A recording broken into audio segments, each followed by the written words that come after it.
Hi.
In this screencast, I just wanted to demonstrate a very quick and easy way of creating a kind of neon sign effect. And it's very, very simple, actually. You can use any kind of different shapes you want, or if you find a font that's applicable, you could probably use that. I'll just demonstrate it with a quick path here. And I'll draw, using my tablet, some arbitrary shape, and it can be a single line here. What I'll do is first bring up the fill and stroke dialog. I'll take the stroke. First thing I'll do is change the style so that it's got rounded corners and rounded ends, and then change the thickness to something more suitable, say 7 pixels, or in this case we'll probably go bigger, 14 say, and that'll give us kind of our shape that we want. Like I said, could be anything here. Once I have that selected, I'll pick a color that I'd like, say red, bright red, and I'll duplicate. I'll make 2 more copies of that. So I'll duplicate it with Control D twice, and I'll just drag off the different shapes. So there we have them there. Now what I'm going to do is keep one base shape in the middle.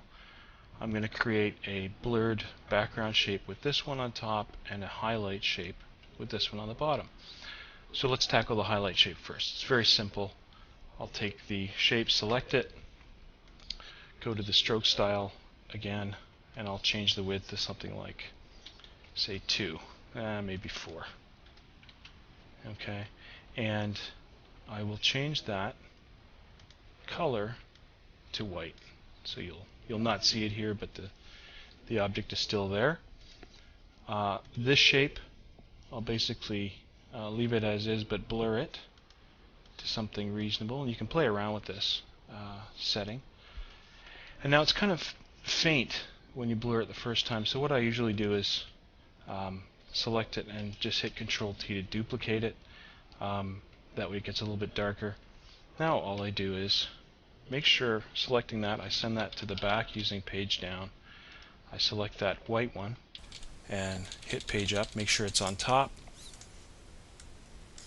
Should select both of these and send them to the back. And I'll highlight them all, bring up the Align and Distribute dialog box, and align them. Pretty simple.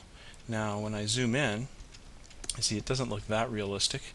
So what I do is select that highlight shape on top, and if you're not sure whether that's the one, just select it again. Make sure there's a white color down here.